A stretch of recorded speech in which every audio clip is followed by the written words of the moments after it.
Hello and welcome to Life in the Mind's New Year episode. Got nothing to say. Happy New Year. Happy New Year, It's Mummy. not the New Year. We're recording this in 2024 and Autism Brain finds, the lying. It's the lying. We're lying to you. It's filthy lies. Filthy But lies. what about that crazy thing that happened at Christmas? Oh, that crazy thing. Crazy thing That's from the mad, news at right? Christmas. Yeah. Yeah. Tell us how you feel about that. It was either the end of really good December or really was- bad. Oh. Something. Anyway, this is Life in the Mind, a Neurodivergent podcast made by neurodivergent people, clearly. I'm Joy Amy Wigman, And I'm Murray Spear. and we have with us Nirvana, our lovely project coordinator Hi, and doer I'm of all Nirvana, things, doer of all things. and Paul, our producer. Hello. Audio. It was also a podcast. Yeah, sure. Brilliant. And we're going to talk Hello. about things that we like and dislike about New Year. New Year as in the 31st of December as that. So we're going to start with Nirvana. Yay. Okay, so mine is New Year's resolutions. I'm sure everyone has feelings about these. The complexity of rigid goal setting, which can lead to feelings of failure and adds to the narrative that we can't stick to something. But these are due really because the goals are too rigid and usually just too big. Yeah. You don't want to aim for something ridiculous like I'm gonna run for 30 minutes every day when you've never run before at all. Too big. It's too big. Too big. It's too rigid. It's too big. Like especially if you've never done something as well. That's like a classic. I've done that so many years. Where I'm like, I've never ran, never done, I don't know, swimming or triathlon. I'm like, this year, every week, I'm going to learn to run a sail. triathlon. I live in a landlocked country. Great. Okay. I'm going to be a new Nirvana. So no rigid resolutions. No rigid resolutions. Yes. Mine's sort of in the same vein of sort of resolutions. It's the sort of commercialization of the ADHD brains. Like if you've got ADHD, you're constantly saying the New Year is not a new time for resolutions. It's just the big one, right? It's just the big one for us. Endless resolutions all through the year of like, I'm going to do this. And actually, well, if you've got ADHD, your feed will be full of apps and things you can pay £50 a month for. And you sign up because you're like, I'm deaf this time. I'm going to do it. This one will be perfect. This is will going to fix be everything. it. And then you do it like brilliantly for a week and a half. Sometimes longer if you're lucky. But And yeah. then you sort of have a week or so of feeling terrible and then you forget. But also because you've got ADHD, you fail miserably to cancel the £50 a month. And I just feel like there is some sneaky people out there in the world just deliberately Sneaky. ripping you off. If you've got ADHD, right? If you want to set a resolution, do, but don't spend money on it and don't feel guilty when it inevitably ends because some other shiny thing came along. Yeah. And like those, the goals that we set ourselves are so unrealistic as well. Yeah. I think we aim so far, like you were saying, Nirvana. And we're not going to just, our brains don't work like that. We can't just stop something, especially so like spending lots of time on your phone.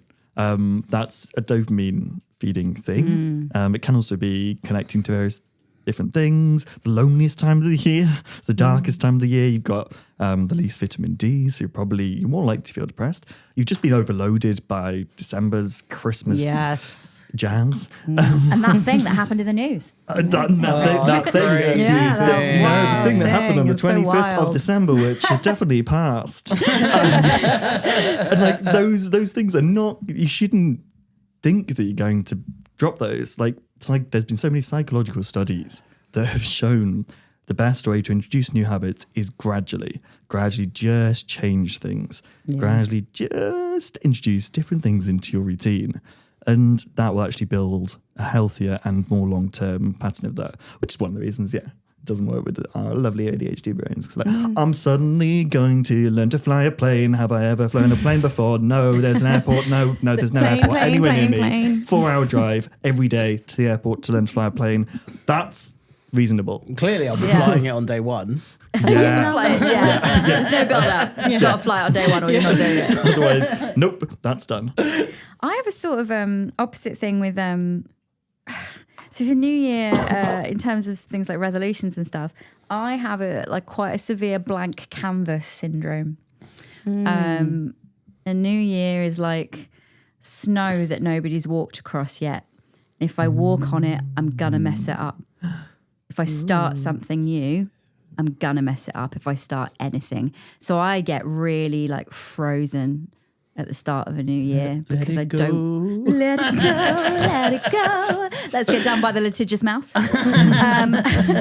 Yeah, and I really, so rather than setting under realistic goals, I'm afraid to do anything. Wow, yeah. I'm sort of frozen in the fear of messing up what I haven't messed up yet. That's really That's a interesting. really good point. Yeah. Yeah. I had a friend who for Christmas bought me 3 lovely notebooks because I love stationery. But what she'd done is she'd doodled on some of the pages and also stuck some like comic strips and stuff inside them because she knows that I have terrible blank canvas syndrome. I can't mess up that notebook because it's already messed up. So I will just start writing in it. I won't save it for something special. That's really amazing. interesting. What a nice thing to do as a friend. Yeah. Oh, that's Like, so good. what? Isn't That's it? a great friend. Perfect neurodivergence hack. That's a moment. really good tip. Like, let's add that to our tip list. And like thinking of the new, because it's got that break point of like, and now this chapter is closed and this is a new one. It's like, it's so arbitrary. One of my big gripes is that it is so arbitrary when it is. I mean, calendars are fascinating. That's a rabbit hole to dive down. It's really, really interesting, especially like the French Revolution calendar. That is fascinating. Yeah, that was as a weird. thing. Yeah. That's a whole. Go down that rabbit hole. Go down that rabbit hole. Yeah, love. We will be starting Nonsense. a history podcast where Joey and Murray exclusively talk Rabbit hole about calendars. tangents. Great. But in my mind, one of the it should start with it should be more in tune with the seasons, especially like we're based in the UK, and here the seasons are used to be really quite clear, less so these days because of various reasons. But like seasonality is a big thing. Like, you've got quite clearly demarked seasons, and in my mind, it makes more sense to have like the winter solstice as the start of the new year, or the start of spring. Because everything has just closed and now we move into, and being more in tune with actually the cycles of what our body is telling us as well. Totally. Because in winter we're that being makes a lot told of to go sense. into slow mode and slow down, not go halfway through. You're gonna suddenly need to start running every day. It's like, what? Why? What? That makes no sense. Yeah, I actually celebrate New Year on the 31st of October, which is the Celtic pagan New Year, and so I do all my like New Year reflections and stuff sort of then. But this still feels enforced upon me, like that I've got to have this feeling here because it's just so ingrained in everything. Yeah. Sort of have to do it twice. I was reading something, and I'm going to give it a go this year because having said everything about resolutions, because of that and my brain, I will still set one. But I'm going to attempt to do a theme. Just do a theme for the year. A theme. Yeah. Tell us more. Well, like your Paul. theme could just be like being kind or being healthy. A vibe. A vibe. Yeah, Yeah, like being a vibe. healthy. Instead of I'm going to run, I'm going to be running, I'm just going to be healthy. So if I make some healthy choices, boom, I'm hitting my goals. Yeah. And I can do that. And if I don't if I have a day where I don't make healthy choices, that's okay because it's just the theme of the year is healthy, and I can be a bit more. Could it be like be more healthy? Because I feel like be healthy is a bit too absolute. I mean, for me, it would be any entirely level of healthy. yeah, would be literally better. a bit more healthy. But no, I think but if your theme is be healthy, if you go from I don't know, I've not done it before, but I feel like as soon as you go be more healthy, then you're sort of giving yourself Leeway. maybe a bit of an unrealistic goal. Okay. See what I mean? What about be a little bit healthy? Well, you can do what you like, mate. I really like it though. It's a good idea. I think I did this. So these days, because I very much recognise that even though I don't think like of New Year as that thing, then it's still very much in my brain because of the cultural norms and societal norms. And so I was like, okay, so I feel like I should be setting some sort of resolution or thinking of it in this encapsulated way. Also, the autistic part of my brain loves that pattern, loves the routine. It's really nice. And so, yeah, I thought like, okay, I'm going to change it into just what am I going to a vague goal for the year rather than like, I'm going to become a millionaire this year. Something like, I'm going to be more boundary this year. And I think that was my one for this year. Just suddenly remembered when you were talking about it. So I've done that. I'm living. Well done. Killing it, mate. Kind of works. Killing it. Yeah. Well, actually, I think that's a really good point about New Year, is that instead of thinking about it as resolutions, you think about it as a time to maybe reflect and to set new boundaries. Nice. Because there are so many points in the year, and I really like doing it again in October is a really good time, and around solstices and times when naturally it feels like a really good time to do some reflecting and to write some intentions and stuff like that. So I feel like that's maybe a good time to do that. It's like little intentions, things that are like setting new boundaries rather than these big goals. Are actually just like, go for a walk more, you know, like it's not to say I have to do this. It's just like, these are the intentions I want to do. Yeah. It's such a nice way of thinking about it. I've just realised, I think this episode's going out on like the 6th of January. So you'll already have made. I think it might be the 3rd, actually. It's something. It's but you'll January. already sort of be either in the midst of I'm killing this or I'm rubbish. Don't worry, guys. We love you. Reassure you that that's okay. Exactly. That's okay. Just You're doing self-love. great. Look You're up, doing great. You're doing well. You're Whatever doing amazing. Yeah, you're doing whatever. great. Yeah. Do you know something I really actually nice day. love about New Year? One of the things I really love is Nothing Day.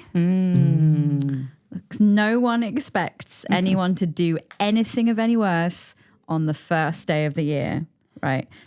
Half the country are hungover. The other half are very tired.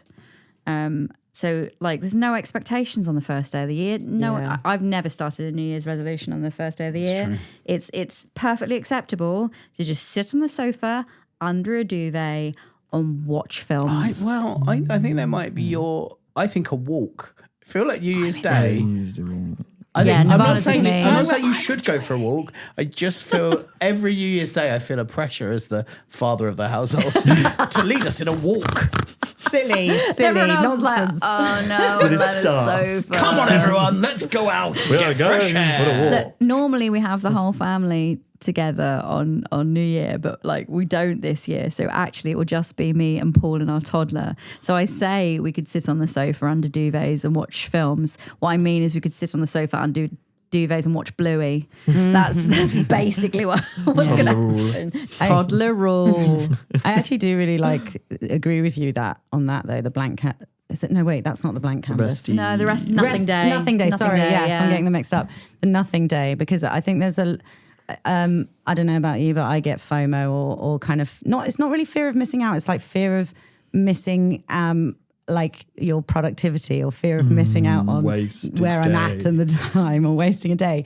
Whereas this is why actually during lockdown it kind of worked a lot for me, was just like the pressure was taken off of like not everyone's doing everything. The rat race isn't continuing right now. It's okay. Everyone can be doing nothing and that's okay. And I think I love that feeling. And yes, Nothing Day. duvet days, come on. Love it. We need more. Yeah, that's a really interesting one. Because for me, idea of wasting a day. It's like everybody's expecting. Also, one thing that links into that is the expectation to drink a lot. So like I have a history of difficult relationship with alcohol. Like, and now we know that I have ADHD. It's like, we look back and we go, yes, that makes sense. I now don't have a problem with it, but it used to very much feed into that. And I think especially sadly in this country where we have a binge culture with drinking, we have a problematic relationship with drinking in that way.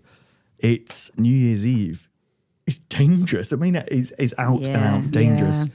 If you look at the statistics of ambulance calls, A&E, it is crazy. stuff like that, how much alcohol poisoning goes on. And that social pressure to go and get absolutely blindo and then be like, oh, I had an awful night last night, but it was amazing on the first, and be absolutely ruined that's the element one of the elements where I'm like, oh, this is this is maybe not healthy, guys. Yeah. I'm going to cycle back though, because you called it a wasted day. Yeah, that's my perfectionism. Yeah. obsession A wasted ways. day if you're not being productive. Yeah. When it's my actually own it thing. is a reset day. Yeah. Yep. It's breathing space. Yeah. I think that's going to be my thing for this year. Yeah. My Give aim. yourself breathing space. Give more Better- reset. better Have at- more reset Yeah. days. And actually acknowledging that I'm already good at it. I'm already good at actually resting and looking after myself. But I just don't think about it because if I think about it, then it's real and I'm wasting a lot It's of days. stress laxing, right? That's Stress my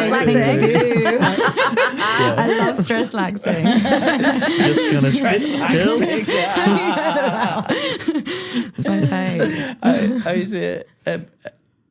Goes back to calendar chat, our new podcast, Life in the Calendar. We can still have a capital MD in the middle, which is nice. can. Oh my god! Nice. we I can. like it. There's like a whole string of like podcasts. But if we going on. changed, I think if we changed the calendar so every month was actually 24 days and we had 13 months, you would then get an actual spare day. Wait, that numbers, things, months. It sounds exciting. That does sound exciting. every It month sounds was very similar to 4 the weeks Revolution. long, and you could right. do a lot of sort of. It would be What would better. what would your extra month be called? Paul and your Original, I love it. Restuary. Restuary. Restuary. Nice. Yeah. It sounds like Restuary. that's something to A break month us, and though. 1 day off, just Yeah. all of us. All of us. Yeah. Like it was lockdown again. Oh, Does that work numerically? I've We're done gonna that go off the top of down my a head. tangent. We We're yeah, gonna we can't go just down go the down the tangent. calendar. We've not got enough time. My thing was, I know this is sort of too late for this, but kind of setting your expectations for New Year's Eve. When I was younger, like the ADHD thing was like, this is going to be the greatest night of the whole year ever. Right. And it has never been. No. This is exactly like what I've got written down is expectation and disappointment. Because I feel the same way of like, I want New Year to be special and amazing and I want it to feel great. And then when it doesn't, I have this awful, it's the same kind of feeling when like the plan for the day changes. And I have real trouble processing it and I get really sad.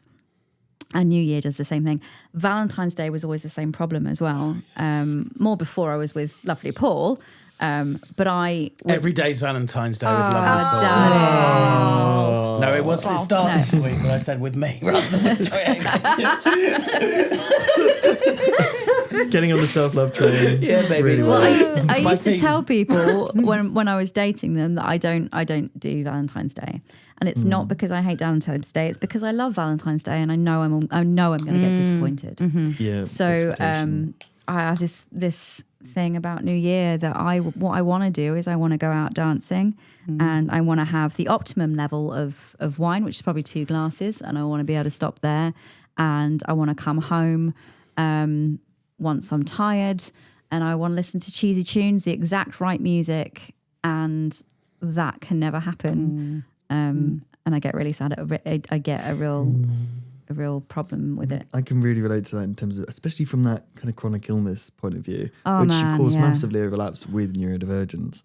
But you can never predict what you're going to be on one day. Yeah. So if you I've got a pain spike this day, well, it's New Year's Day, so it has to be this. I've spent £75 on tickets to go to an event at the at the town hall. I've still got to go because otherwise I lose £75. Yeah. And it's such a, and that works with the spoons from, if you're overloaded from all the Christmas stuff you've been doing or all manner of things, and you're just not in the right place to go and be. But then that feeling of, well, I've missed out, it has not been what it needs to be and what it's built up to be. It's constantly reinforced as what it should be. Yeah. The New Year's thing in so many films alone. And I think that's the thing with New Year is we don't have there's no real tradition. Like I was just thinking other cultures have traditions around New Year, like Chinese New Year and various other cultures have lots of traditions around New Year, which actually makes New Year, gives it structure. Yeah. Our structure for New Year is Getting blinder. getting drunk, yeah. waiting for midnight for some reason. If you're in America, you watch a ball drop. If you're in this country, you watch some fireworks. And then you're also in Old Lang Syne. That's kind of weird. And then you expect that also to be the best last night? Yeah. Are you insane? There's so much pressure. Whereas, we have all these traditions around other significant times. I don't know what the point I'm trying to make, other than I wish I was in a different culture for New Year. I wonder if it's a different I wish we had experience. just a little bit more like of something that made it a bit more special and not just about the party. Like I think if there was something else, but I feel like there definitely are some deep rooted in our history that maybe we could just do a little bit of delving in. Maybe that's a rabbit hole to get down for next year. For Life in the Calendar. Life in the calendar. Podcast is writing itself. This tangent podcast. Next time on Life in the Calendar. Oh God, it'd be monthly as well, and then you could really no. Let's get out of the hole. Get out. Anyone have anything else about New Year? I just had that Christmas is over. Is that Christmas is over, or is it Christmas is over? I think it's a mixture of both. Okay. I can't make up my mind. Maybe I think.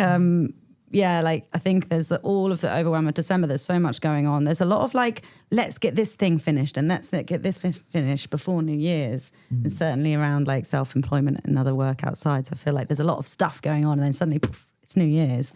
I think a bit of relief mostly, but a bit of 2024's gone. What? I really can't separate it. I can't go it's just another day to me. It just definitely feels like it's a whole new year. Yeah, it's got a lot of weight to it in some way. Yeah. Whether it's the collective kind of intention or something. But going off that, for me, it being over, it's often the last thing to happen for ages.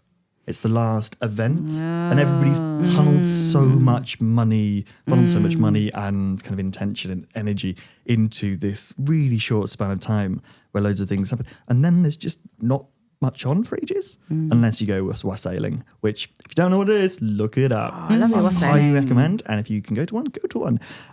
But otherwise, January ends up being a really empty month. It's long and empty. Yeah. Although Christmas is not over at New Year. In my household, because I insist on Christmas being around until 12th night. Yeah. Because otherwise, you do Lovely. start the year with your living room looks so bare and there are no twinkly lights. Well, if you've got real tree or real foliage, it's down for 12 months of the year anyway. Yeah. So And I think Christmas is always in the form of pine needles everywhere. like we said, January's a rough month. It can be the month where you sort of realise you've been putting off all the debt and lots of, and I it's think also the tax return. Oh no! Sorry. You have to find no. But it's a really good point in terms of self-employedness, because we know how many neurodivergent people And are dreading it. self-employed. Yeah. Tax But also, returns. it's I don't know if this is it feels like an slight ADHD autism split, in that I posted a thing which was on Facebook a few years ago, I had 8 months to do my tax return. I just posted it with 28 minutes to go. And one of my very autistic friends went, I did mine, I put mine in the first day it was due 8 months ago. I now know exactly how much tax I own. And I've been planning that all year. Oh, blimey, well done. If you did that, well done. If you still haven't done it and it's burning a hole in your heart, don't worry, we haven't either. Yay! And on that note, I think we should wish everybody a Happy New Year. I said mine like a ghost.